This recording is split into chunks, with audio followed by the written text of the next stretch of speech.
Let's see if it'll keep recording. So where we're at, political corruption, right? Next, you have the creation of socialistic ideologies, right? And this is going to become even more apparent or more significant as we move into the 1920s, right? We're really looking at what happens in the world, right? And we'll cover that in our next unit. At the end of World War I, we have our first communist government in the world, right? But this sort of socialist communist ideology has already been around now for a little while. Karl Marx wrote the Communist Manifesto in the middle of the 19th century, right? So there are some people who want sort of more socialized programs. Okay? There are some shortcomings to progressivism, right? First and foremost, there's a lack of concern in terms of equality, right? And I put racial equality up there first. We'll talk about that in some significant detail in this PowerPoint. But there's issues with gender equality as well. Although seemingly there will be some advances made as far as gender equality goes. And then there's a lack of sort of political power within the progressive era. Government is still very behind in terms to its response, right? It lacks some of the authority necessary to regulate industry. And then there is infighting amongst politics that makes this a little bit different as well, right? So we'll start with sort of the racial shortcomings here, right? We should realize by this point we are roughly 50 years removed from the Civil War, right? Because this is early 20th century. And while black men did get the right to vote following the Civil War with the passage of the 15th Amendment, they got citizenship with the passage of the 14th Amendment, right? There were all sorts of black codes and programs put into place, legal systems put into place that limited or denied blacks equal opportunities or equal protection under the law, right? And so there's going to be a significant push for an increase in racial equality, racial opportunity. And this is really going to come down to two different guys who, I mean, if they wielded political power, I mean, essentially they would be like two different political parties that ultimately want the same thing, but want to go about achieving it in different manners, right? So W.E.B. Du Bois is the first one. He is a highly educated individual. He actually helps to found the NAACP, which is an organization we will talk about repeatedly now, moving forward. If you don't know what the NAACP is, that's the National Association for the Advancement of Colored People, right? Because the term African American did not exist 1,000 years ago. That's not what the two A's are for, okay? It didn't exist. All right. So here's the thing. I want you to understand. Du Bois, and in fact, I'll make the direct comparison later on when we get into like the civil rights movement of the 1960s. Okay, but if we were to try to equate Du Bois and Booker T. Washington, who's the guy on the next slide, to people that you might be more familiar with, right? Because everybody knows who Martin Luther King Jr. is. Yeah. Do we know who Malcolm X is? Yes. Yes. Okay. So if I were to try to equate these two guys, and it's not a perfect ideal sort of equation, right? Du Bois is more of a Malcolm X type. Washington is more of a MLK type. Okay. So Du Bois believes in protest. He believes in demanding political equality today, and he believes that if you create political equality today, that will in turn, right? That will in turn develop or create that sort of social equality, right? Because ultimately that's what you sort of need. You need social equality, right? You need actual equal protection within society so that you go buy a house, do things like that. Du Bois believes that if you get political equality, right, meaning the opportunity to vote, the opportunity to participate in politics, then politicians can help generate the necessary changes to create that social equality. Right? That's different than Booker T. Washington. Now I need you to understand, these two dudes are in agreement, right? Like they understand that the black man has some desires here, some needs, some wants, some things that have to change. We have to create some level of change, right? Because the inequality within race is not conducive to a productive society, right? So again, if the goal here is sort of social equality, right, Washington is more of the belief that the best means of obtaining social equality is to obtain economic equality first, right? And so I need you to understand as we're talking about then that there are all different types of equality, yes?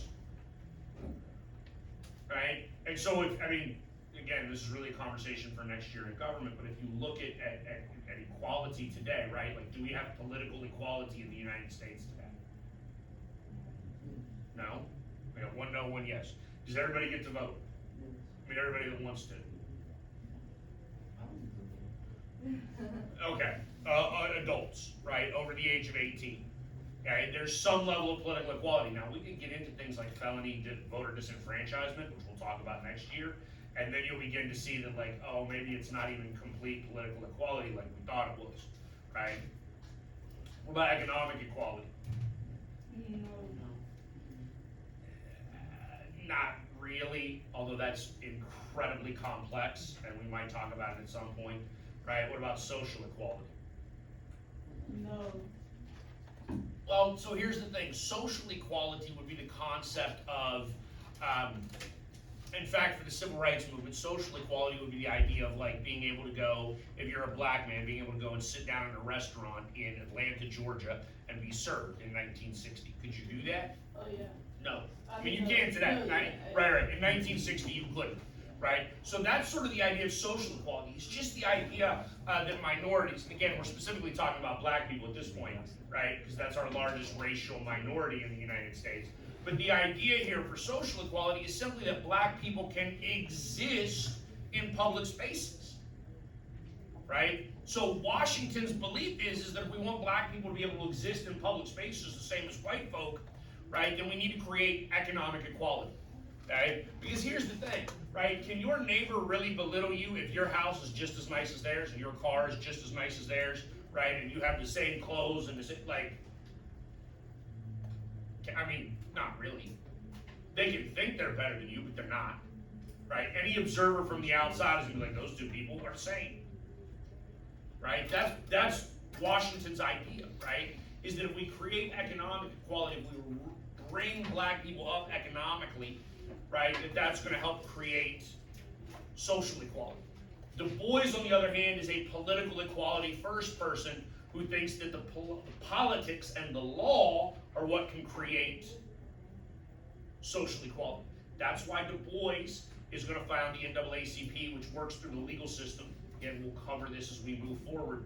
Whereas Booker T. Washington is looking at like the Tuskegee Institute, Emory College, is it Emory?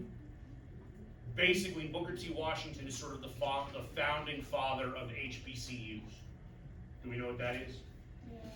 Historically black colleges and universities, right?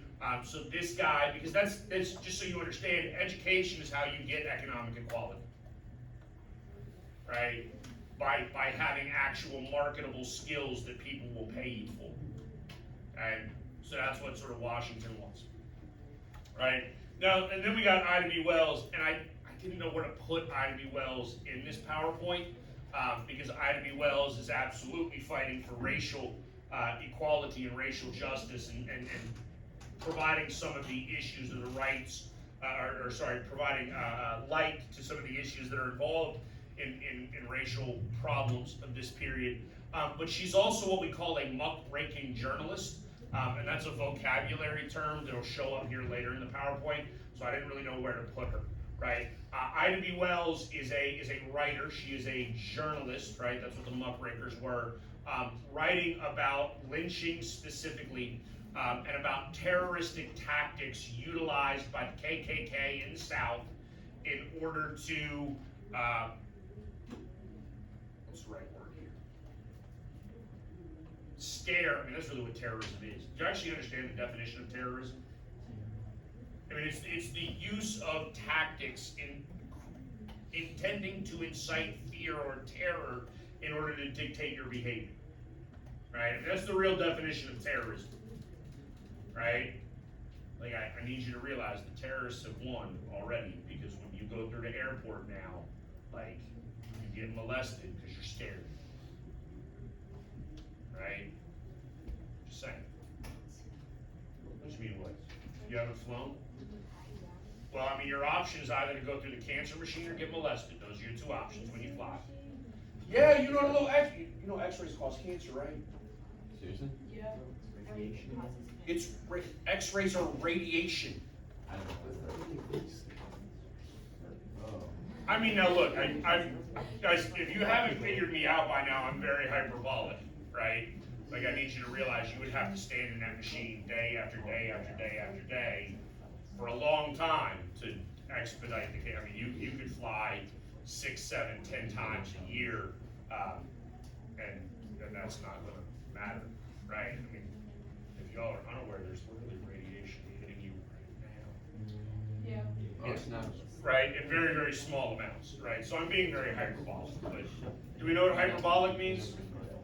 It's a fancy way of saying sarcastic, right? Right, I exaggerate a whole bunch of stuff, if you haven't figured me out by now, right? It's way more fun next year when we get to politics, because everything's exaggerated in politics. Right, but Wells is trying to bring attention to lynching. Okay, because this is a significant issue within American society right now, especially in the South, right? You have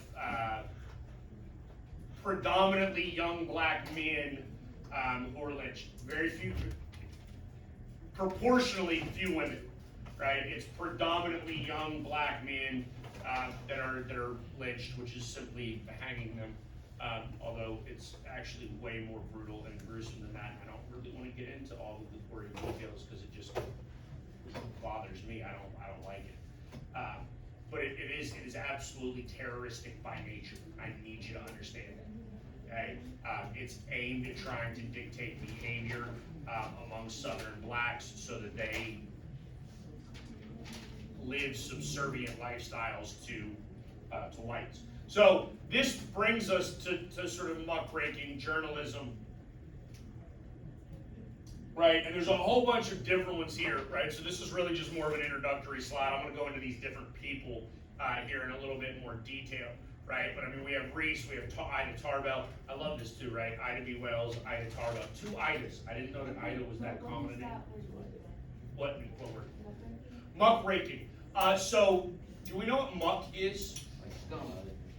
Like mud, it's probably even worse than mud. Like like muck is like the disgusting stuff that's on the bottom of your shoe, right? After you've been out like walking in a sort of wet, muddy field, like it's sort of the worst. So muck raking is the idea of these people going out and actually like raking this stuff up, turning it over, bringing attention to some of the ills in society. And you'll see as we go through these people. So that's what Ida B. Wells is doing, right? That's why I count her amongst our muckrakers, because the muck is lynching. That is terrible, right? I mean, terrible. And here's, I want you to understand, like, even if you were okay with the death penalty, right? Like, if you do not have a moral problem with the death penalty, I need you to understand lynching is still one of the worst things that ever happens in American society, right? Because with lynching, there was no trial. There was no, like, jury, there was no verdict of guilt, there was no due process that happened, right? Basically some, like, ignorant white folks just went around, rounded up a black person whose crime, by the way, crime for a lot of lynching, you know what the crime was? Right? The black guy said hi to a white woman. Oh my God! He's gonna die now. Right? And you know what? Just so you understand, because we'll see some of this when we get into like some of the political cartoon stuff that we'll do in our little groups, right? Like the rationale was we have to protect white women's like virginity and their morality, because black men just can't help themselves. I mean, it's ridiculous. It's utterly ridiculous, right? Because they're basically saying that they're murdering young black men in order to protect white female, like, sort of virginity or moral purity, right? Yet the actual crime is maybe just smiling at somebody. I mean, it's like like you were just polite and you died for it, right? Like if you don't understand how that is a problem in society, like I don't know how I can help you, okay? But so like that's part of the muckraking that we're talking about, right? That's showing sort of the nasty underbelly of society. Here's some stuff going on that people ought to be aware of, right? And specifically, because I need you to understand this, right? If you are a black man in like Harlem, in New York City, right? Are you gonna get lynched? Probably not, right? If you were a white dude in like Boston, do you even know that lynchings occur? Probably not. I mean, not unless somebody has brought it to your attention, because it's not happening in your community. It doesn't happen in your neighborhood, right? I mean, it's not even really happening in your region of the country, okay? So the muckrakers here are bringing this stuff about, like explaining to people, here is what's going on, right? Ida Tarbell is going to be one. She's going to focus on Standard Oil. So I need you to realize that a lot of this, some of it obviously Tarbell specifically, right? We talked about all of our robber barons and our captains of industry, right? These people are now coming back and saying, like, look, here's sort of that robber baron-esque aspect of them, right? Because most of what you see, I mean, they control their own narrative, yeah? Like, Rockefeller is putting out there, I mean, Carnegie, you read the Gospel of Wealth, right? Or you read some excerpts of the Gospel of Wealth, right? Carnegie is putting it out there like, oh, I'm this wonderful guy. It's okay that I'm filthy rich because I give back. I have a moral obligation to help society, and I am helping society, right? You see that even today, right? Like Jeff Bezos will make a huge deal about like, I donated $1,000 to this charity. You know what $1,000 is to that dude? 2 cents. It's coins I could find in my couch to me, right? Like that dude donating $1,000 should not be noteworthy, right? It shouldn't. Yet things like that, like because he helps control the narrative, he does it publicly. Like, look at him, I'm such a great guy, right? So Tarbell is going to start creating.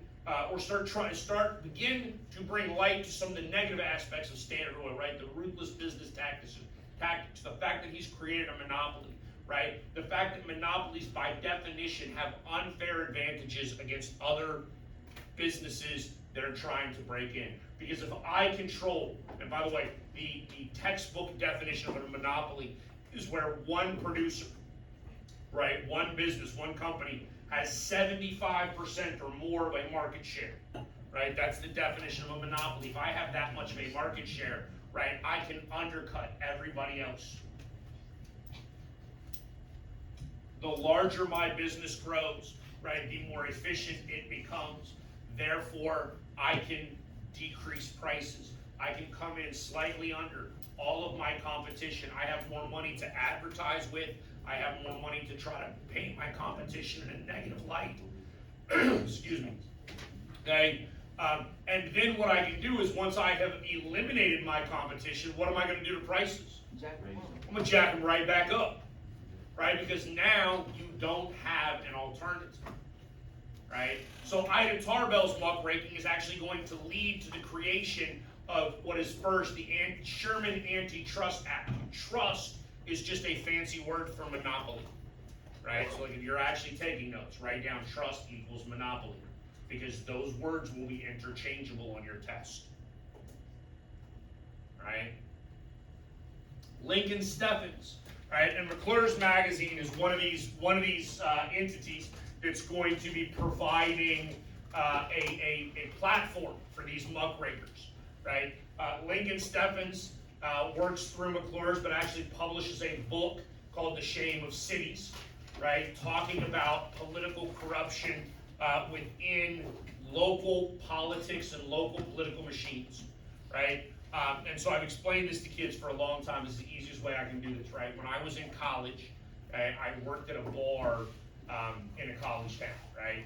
And there was like 5 guys that would come in pretty regularly, right? I mean, some of them would come in pretty much every day, right? They would get off work, they'd come in, they'd have their 2 beers, and then they would go home, right? But all 5 of these guys, they were very close, right? They all had painting companies, right? So they were actually in competition with one another. They were all painters, okay? The University of North Carolina repaints their football stadium every year. I don't know why. I don't know how the university has that much money that they do it, but they repaint the football stadium every year, right? These 5 guys all bid on that every single year, right? The same guy, and I forget his name now, the same guy had won the bid for like 15 years, right? For 15 straight years. The way that this works, right, to try to ensure that there's no political corruption, right? If it's, Baker Painting, right? I'm gonna sit there and write out a contract with the university and say, look, it's gonna cost you $1,000, right? Or let's actually use a real number, right? It's gonna cost you $100,000 for me to repaint the entire football stadium, right? That's the cost of like paint, rollers, labor, like the insurance that I've gotta have, everything, 100,000, right? Georgie's got a painting company too. Georgie figures out he can do it for $104,000, right? So he writes his little contract up. They all get sealed into an envelope, right? When the bidding is closed, the university then opens all the envelopes, lays them all out, and goes, okay, that's the cheapest one, that's what we go with. Sounds like a pretty good way to do things, right? Okay? During this period of American history, that's not how it worked, right? Because if well, let's not say I'm yours. Let's say Aaron Aaron's our political boss here, right? Aaron is in charge. So I put in my bid for 100,000, right? Georgie put in a bid for 104,000, right? Let's just say Tyler put in a bid for 105,000, right? And then Caleb over there put in a bid for 150,000, right? Oh, but here's the thing. You know how much it's going to cost Caleb to do it? 105,000, right? Why did he put in a bid for 150,000? Because he and Aaron are friends. And so Aaron opens all of these up and goes, oh, Caleb won! And Caleb gets the contract, right? Now he only actually had to spend, even with his profits already, $105,000. Where'd that other $45,000 go? In his pocket. No. Why would Wait, I'm Aaron? confused. Why would Aaron give that contract to Caleb if Caleb got to keep the $45,000 all himself? Wait, I'm confused. So, wait, what do you mean by No, he keeps the 45,000. No, he doesn't keep the 45. Y'all gonna split it. Well, because he needs you. He needs you to actually win the bid, right? He also needs you to make sure that you keep your mouth shut about what your actual bid was. So he's got to give you some of that, right? But you're not going to get to keep all 45,000. You have to provide a kickback to Aaron of 25,000, right? So now Aaron takes $25,000 and just puts it in his pocket as a government official because he got to pick who repainted the football stadium. By the way, who paid to repaint the University of North Carolina's football stadium? the taxpayers? Taxpayers. It's a public university. Taxpayer. This is political corruption at its finest. Still confusing? I'm just confused about the bid part. So why didn't he pick the bid that was the highest? So that he could make $25,000 off of it. So if he picked 105, So if he picked mine was the lowest at exactly $100,000. He gives me $100,000. I use that $100,000 to buy paint and rollers doesn't keep and it. hire people, and then that's it. The stadium gets repainted for $100,000 of what it actually costs, oh, okay, right? yeah. But instead, he's going to go with a much higher cost because he's not paying for it. That's one of the things y'all have to understand about government, right? It's real. I mean, we'll get into this in way more detail next year. Do you know how easy it is for government to spend money? And here's the thing, because I am government. Y'all understand that? Like, I am local government. I work, like, this building is funded by taxpayer funds, yes? Right? I mean, literally, like, taxpayers bought this, right? A little eraser so that I can erase my whiteboard. You think I don't ask for things? Oh yeah, I be asking for things all the time. I mean, why wouldn't I? Why wouldn't I ask for things? Right? Now, I'll be honest with you, I'm not asking for like like a grill for my house. Like that would be political corruption, right? But I mean, governments have budgets. Like I asked for books. In fact, I'm gonna get 2 more books here in like the next week so that we have more political cartoons to go look through, right? And so I need you to understand, like this is a completely normal thing within government, so long as it's not corrupted by individual greed. Right? Now I put Boss Tweed up here. Boss Tweed is the dude who runs New York City, right? And they love to, probably because it's New York City, and New York City is like the biggest, I mean, it's obviously it's the largest area, the largest metropolitan area in the United States. Standardized tests love to put Boss Tweed on there. Boss Tweed is just the example of that political corruption, that political machine, right? And Boss Tweed even goes a little bit further because you also have to realize, right, Aaron has to continue to get reelected, right? Yeah. Because if Aaron, as a public servant, right, if Aaron doesn't continue to get reelected, well, his little gig is up, right? Now he can't make that $25,000 every year. So the reality is, he might take $5,000 of that $25,000, right? And this is what Boss Tweed would do. Like Boss Tweed would go down to the harbor in New York City, right? And he would go down where all the immigrants were coming in, right? And he would like pass out food.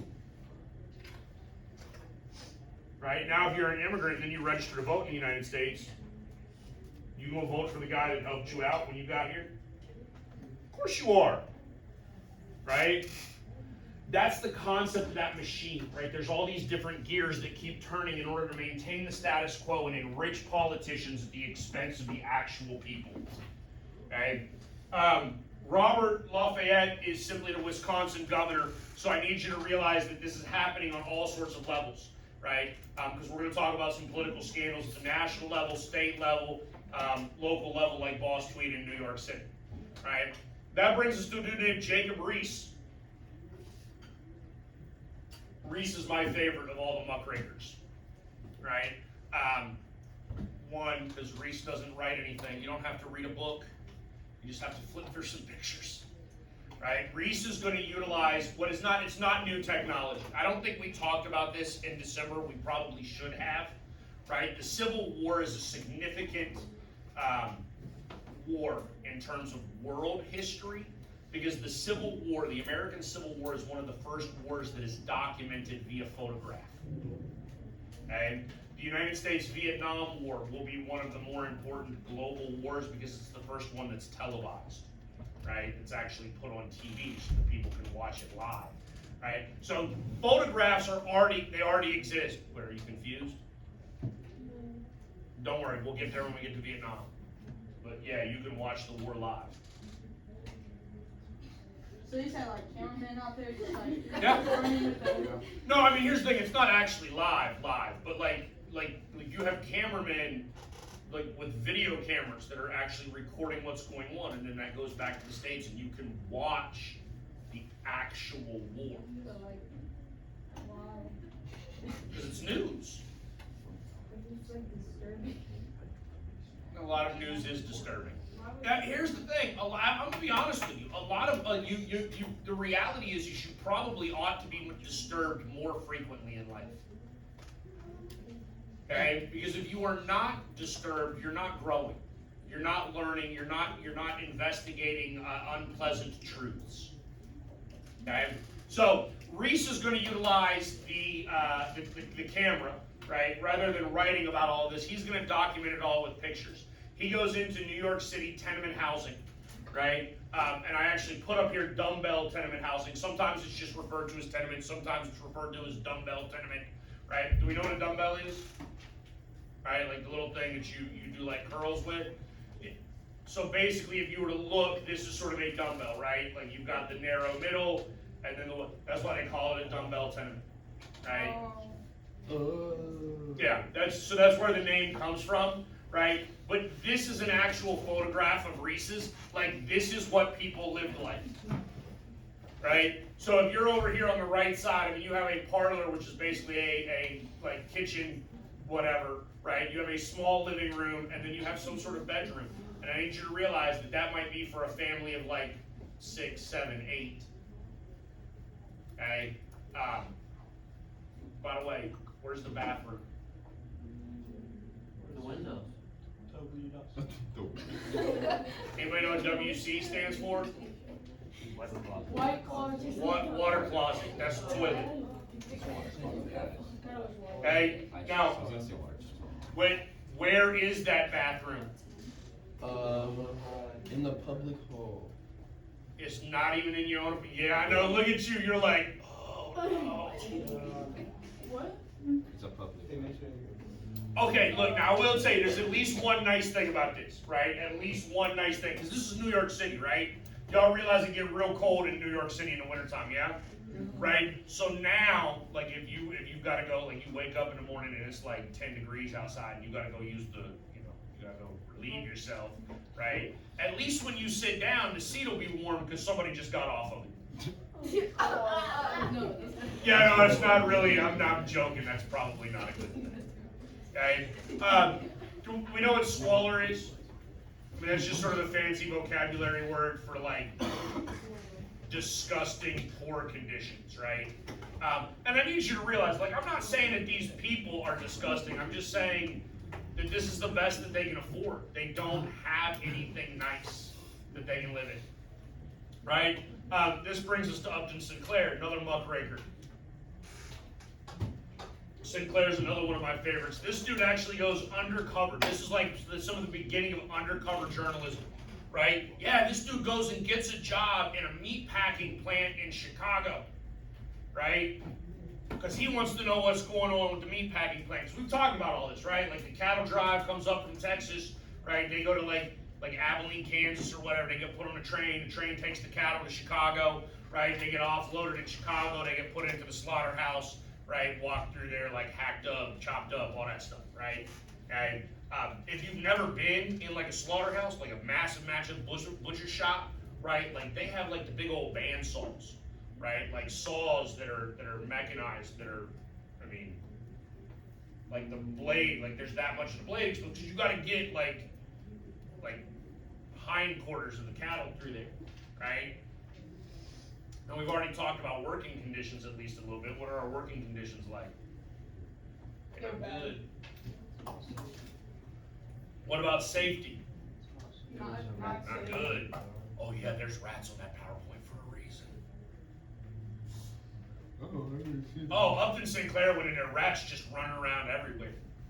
Right? Like they would cut the meat up and then just throw the meat on like a pallet. Rats be running over top of the meat.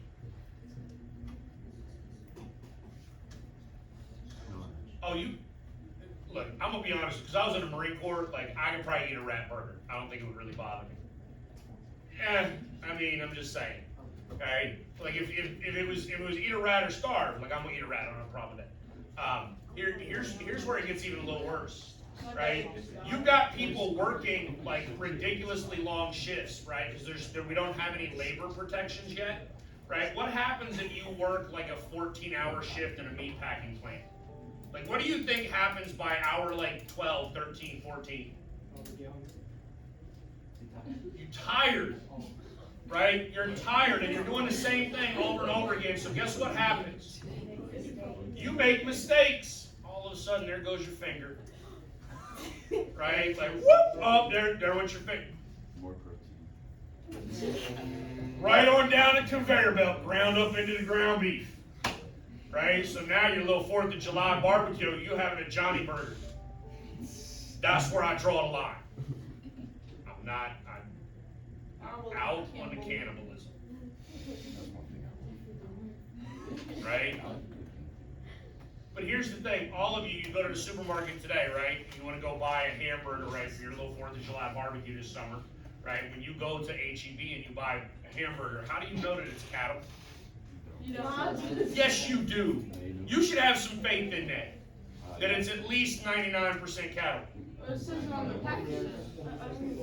I can write on the package that it's unicorn meat. Would you believe that? It's the pure actually, yeah. I mean, if you wrote on the package that it was goat, yeah, okay. You said unicorn. Yeah. Silly goose. I know you said unicorn. I was giving it another example.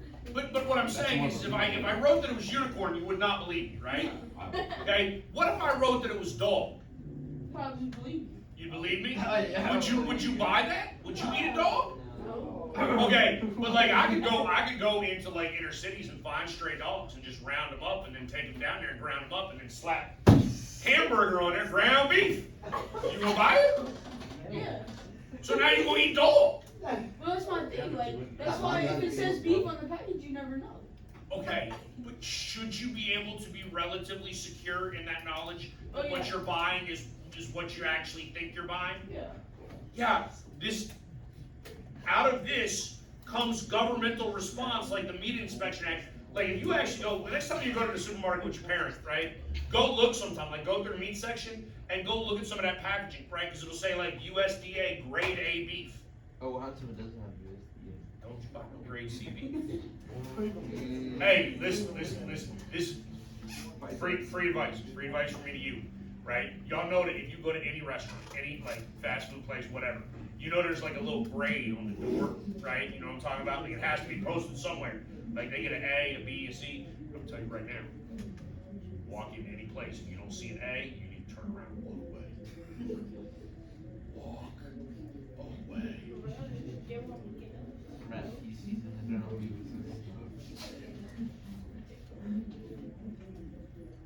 Right? I put Waring in with the muckrakers. Okay, Waring doesn't write a book, he doesn't, but Waring I put in with the muckrakers because he's an actual literal muckraker.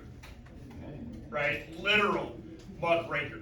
This dude basically takes over in New York City.